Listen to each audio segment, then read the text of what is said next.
Hello students, good afternoon.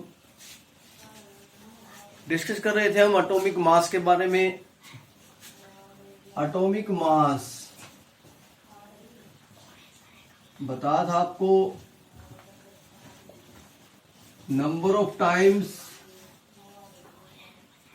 An element of N atom of an element is heavier than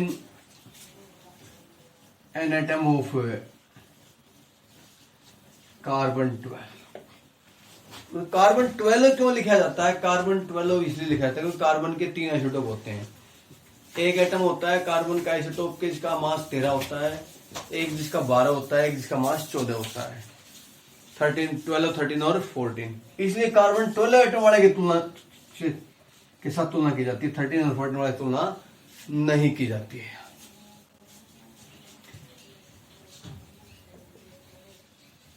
average atomic mass,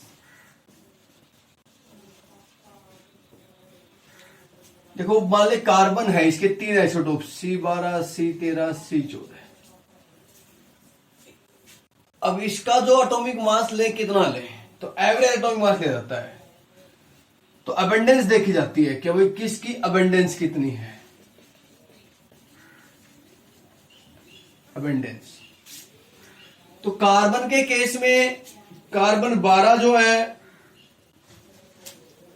उसकी जो abundance है 98.892, ये abundance है। Abundance carbon जो 13 होता है उसकी जो अबेंडेंस होती है 1.1808। कार्बन 14 की होती है 2 × 10⁻⁻², 10। ये अबेंडेंस है। इनका जो मास, एटॉमिक मास 12 होता है, इसका 13.00435 समथिंग इतना होता है। 14 इसका 14.00314 समथिंग, 317, और ये 335 ये है। तो इसका जो एवरेज मास निकाले हम, तो वो कैसे निकलेगा? इस अबेंडेंस की इससे गुणा करेंगे, 98982 इंटू प्लस इसके साथ गुणा 1.108 इंटू 13.00982, सॉरी 335 प्लस ये अबेंडेंस की इससे गुणा 2 × -10 प्लस गुणा में 14.00317 इज इक्वल। कैलकुलेशन किया गया ये सभी जोड़ के, तो ये जो कैलकुलेशन मिली ये आता है 12.011 unit, unified mass unit. You का मतलब होता है unified mass.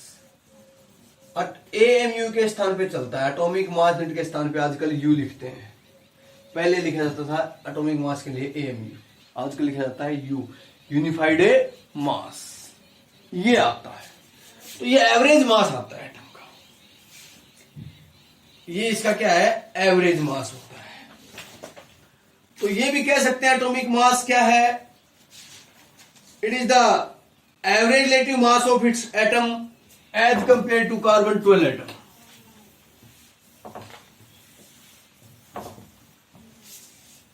Atomic mass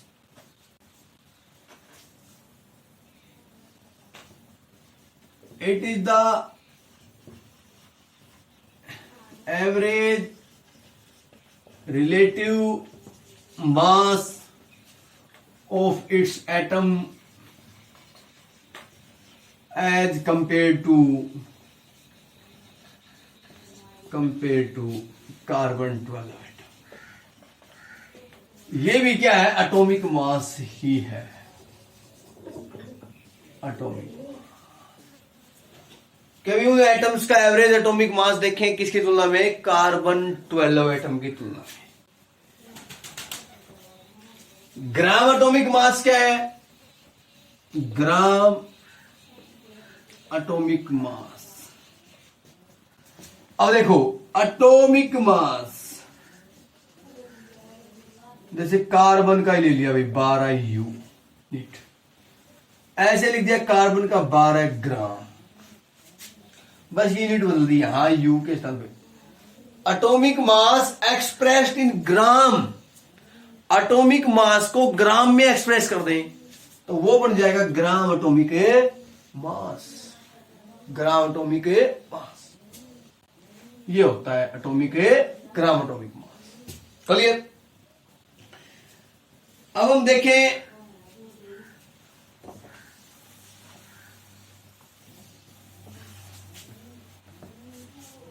molecular mass, molecular mass.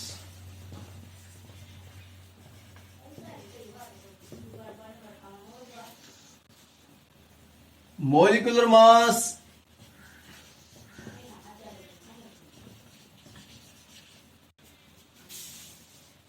is the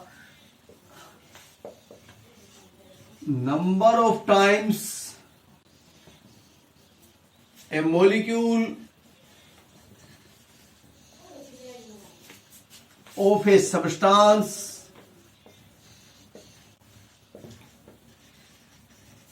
is heavier than carbon 12 atom।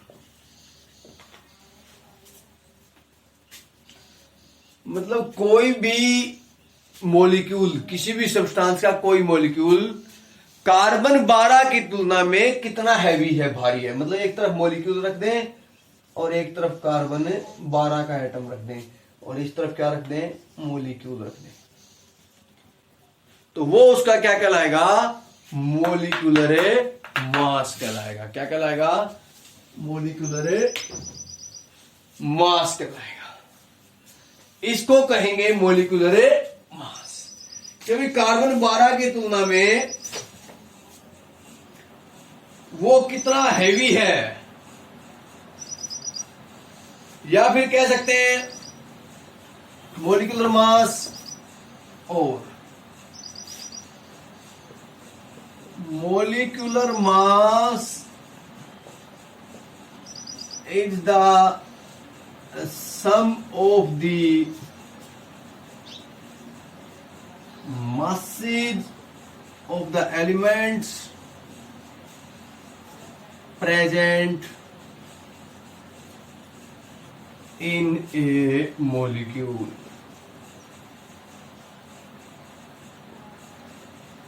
एक मॉलिक्यूल के अंदर जितने भी एलिमेंट हैं उन सभी के मास का जोड़ मोलिकुलर मास कहलाता है।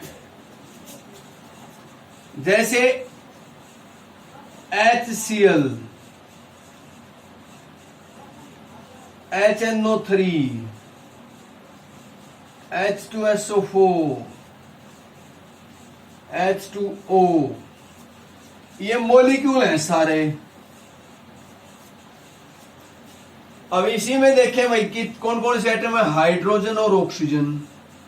हाइड्रोजन का मास होता है 1, एटम कितने हैं 2, तो गुणा में 2, जमा ऑक्सीजन का मास होता है 16, तो इक्वल टू 18। तो ये H2O का जो मोलिकुलर मास है वो कितना हुआ, 18 हुआ, 18। या तो कह सकते हैं कि अभी मोलिकुलर, कोई भी मोलिक्यूल कार्बन 12 एटम की तुलना में कितना भारी है, वह उसका मोलिकुलर मास होगा। और सिंपली हम कहें तो sum of the masses of the elements present in a molecule. एक मोलिक्यूल के अंदर जितने भी एलिमेंट प्रेजेंट हैं उन सभी के मास का जोड़ मोलिकुलर मास कहलाता है। अब जैसे हम निकालें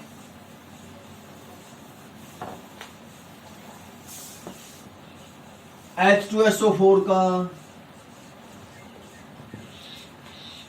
हाइड्रोजन का 1-2 एटम है, जमा सल्फर का 32 जमा ऑक्सीजन के 16 होता है। एटम कितने हैं? 4। तो चाहे तो ऐसे करो 16 जमा 16 जमा 16, 4 बार करो, या फिर 16 गुणा में 4 एक ही बार। 2 जमा 32 जमा 64 इक्वल टू 98। तो ये मोलिकुलर मास आ गया। तो आप निकालें CH3OOH का, C2H5OH का, C6H12O6 का, HNO3 का,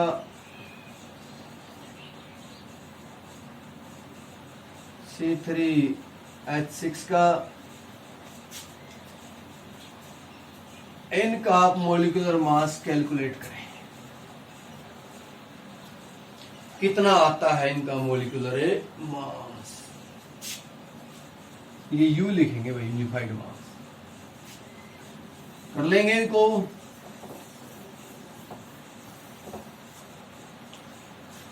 अब ग्राम मोलिकुलर मास, ग्राम मोलिकुलर मास वही बात है, मोलिकुलर मास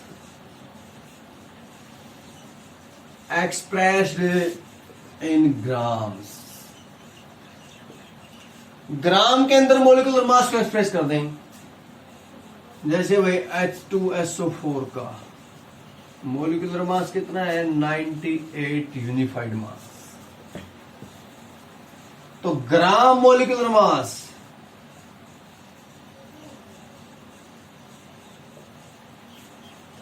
ऑफ H2SO4, किसका? H2SO4 का कितना होगा? बस होगा इतना ही 98, लेकिन आगे क्या लिखेंगे? G, ग्राम। ग्राम में लिख दें मोलिकुलर मास को, तो ये बन जाता है ग्राम मोलिकुलर मास। या कह सकते हैं वही बात, gram molecular mass is the average relative mass of a molecule as compare to an atom of carbon 12। एक ही बात है, वही चीज है सारी। बस फॉर्मूला अब देख, जैसे आयनिक कंपाउंड है कोई, आयनिक कंपाउंड लाइक NaCl, तो यहां ये आयंस होते हैं। ये उस तरह से पैकिंग स्ट्रक्चर नहीं होती है जैसे और मॉलिक्यूल्स होते हैं, आयंस होते हैं क्रिस्टल के अंदर। तो यहां फॉर्मूला मास होता है, formula mass of each unit. NaCl unit होती है उसमें क्रिस्टल के अंदर, तो फॉर्मूला मास NaCl का है तो वही, बस जोड़ना मोलिकुलर मास की तरह ही है। Na का जोड़ दो 23 प्लस 55.5 58.5, ये होगा। है ये मोलिकुलर मास, जैसे कैलकुलेट वैसे ही करना है, लेकिन आयनिक कंपाउंड के केस में रहेगा क्या? Formula mass. क्या बोलेंगे इसको? Formula mass in case of ionic compound. Clear हो गया? अब इस यूनिट का एक वेरी वेरी इंपॉर्टेंट टॉपिक हम पढ़ने जा रहे हैं, मोल कंसेप्ट। मोल,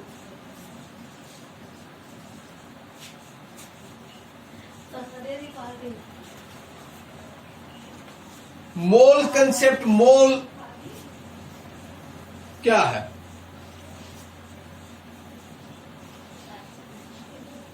ये वेरी 9th में पढ़ा आपने, इंपॉर्टेंट न्यूमेरिकल भी पढ़ते हैं इसके ऊपर। तो सबसे पहले एवोगैड्रो नंबर बताएंगे आपको।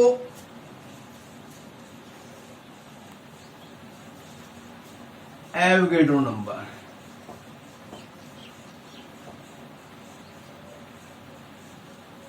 एवोगैड्रो ने एक संख्या दी थी, एक निश्चित संख्या दी। क्या बताया उसने? Number of atoms present in 1 gram of the element. Number of atoms present in 1 gram of element. किसी भी एलिमेंट के 1 ग्राम में जो जितने एटम हैं वो एवोगैड्रो नंबर कहलाते हैं, किसी भी एलिमेंट के। या फिर number of molecules present in 1 gram of molecule of a substance।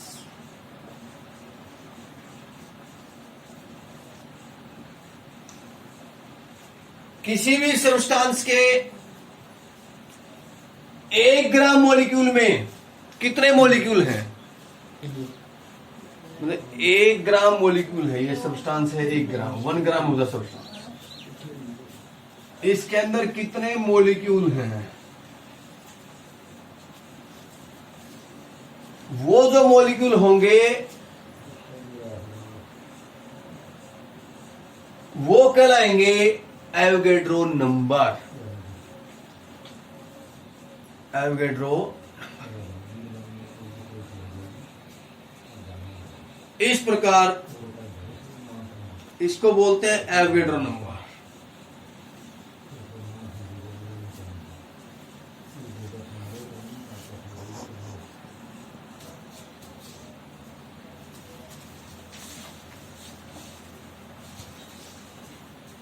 One mole जो एवोगैड्रो नंबर है वो है, उसकी वैल्यू बताई उसने, एवोगैड्रो ने Na से रिप्रेजेंट करते हैं और वैल्यू बताई 6.0222 इंटू 10⁻23। ये एक संख्या दी उसने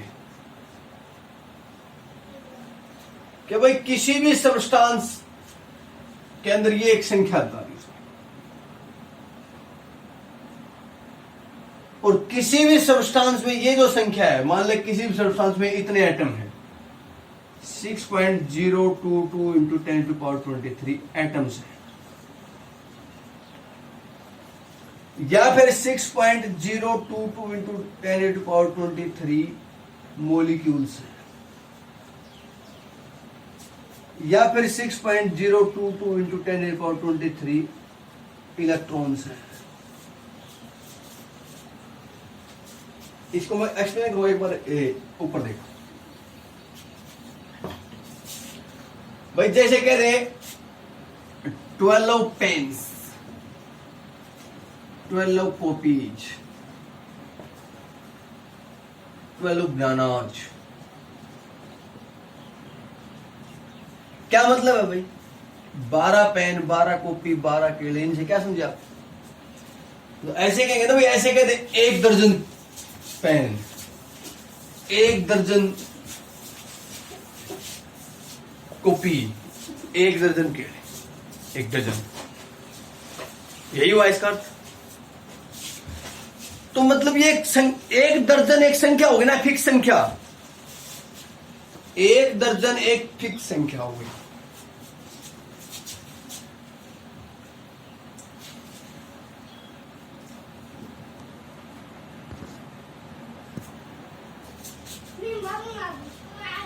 तो 1 दर्जन एक संख्या है जिसकी वैल्यू क्या है? 12 है। तो ऐसे ये जो वैल्यू है, ये 6.022, इसको कहा 1 मोल। क्या कहा? 1 मोल। मतलब 1 मोल एटम कहा तो इसका मतलब इतने एटम। 1 मोल मॉलिक्यूल कहा तो इतने मॉलिक्यूल। 1 मोल इलेक्ट्रॉन कहा तो 6.022 into 10⁻23 electrons.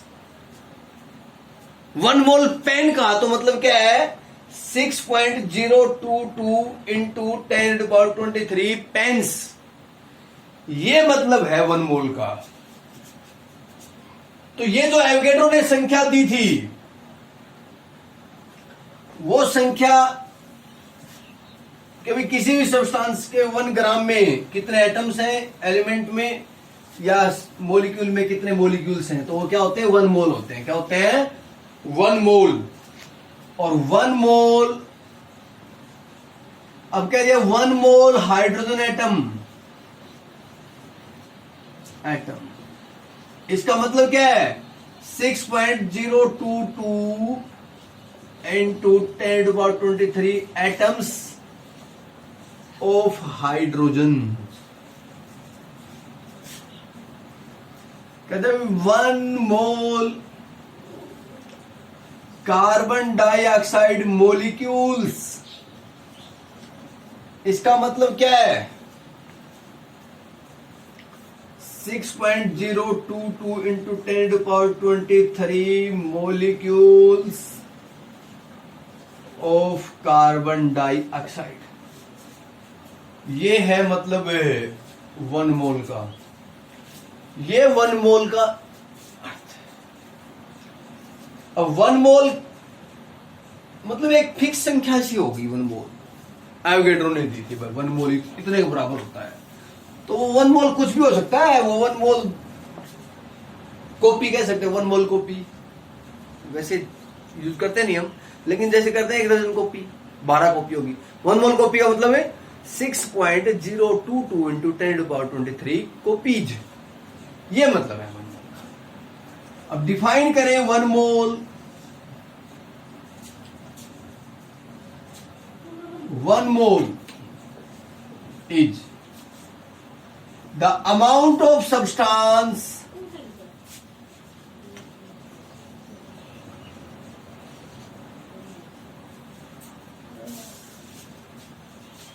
that contains as many particles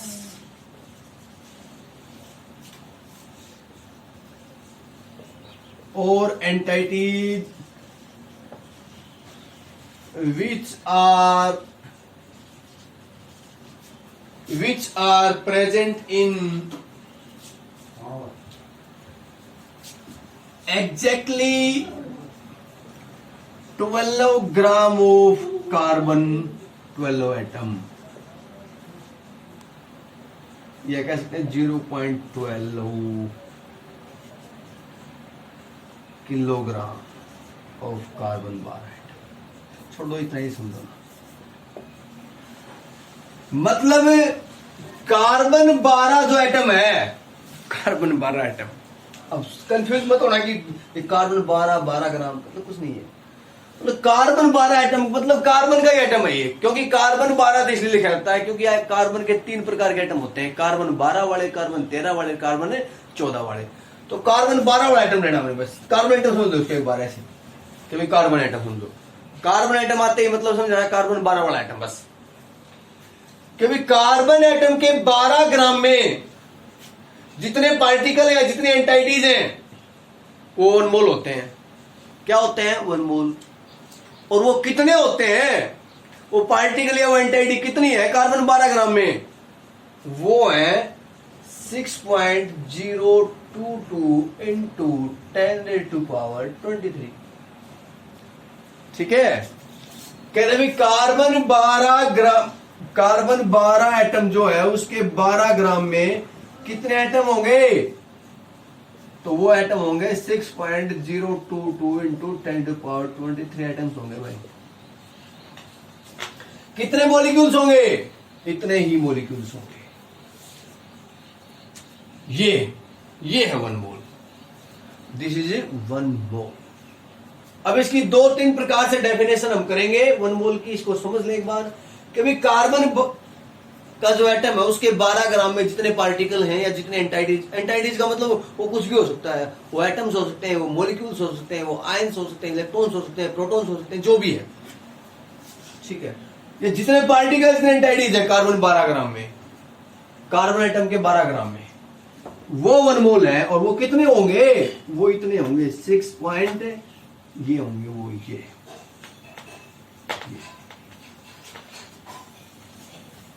this is 1 मोल। अब 2-3 डेफिनेशन है 1 मोल की।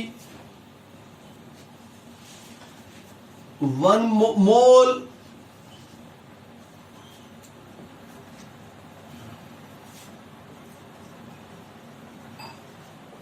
in terms of mass. Mole is the amount of substance which is equal to gram atomic mass if substance is atomic, or gram molecular mass if substance is a molecular. यदि atom में की form में है तो gram atomic mass के बराबर होता है 1 मोल। मॉलिक्यूल्स की फॉर्म में है सब्सटेंस तो ग्राम एटॉमिक मास मॉलिक्यूल्स के बराबर होता है 1 मोल। ठीक है, ग्राम मोलिकुलर मास के बराबर होता है। क्या है 1 मोल? 1 मोल is the amount of substance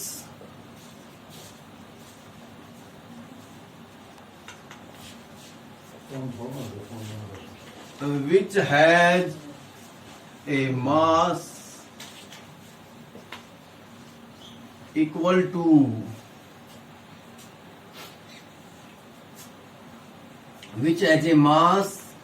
to gram atomic mass.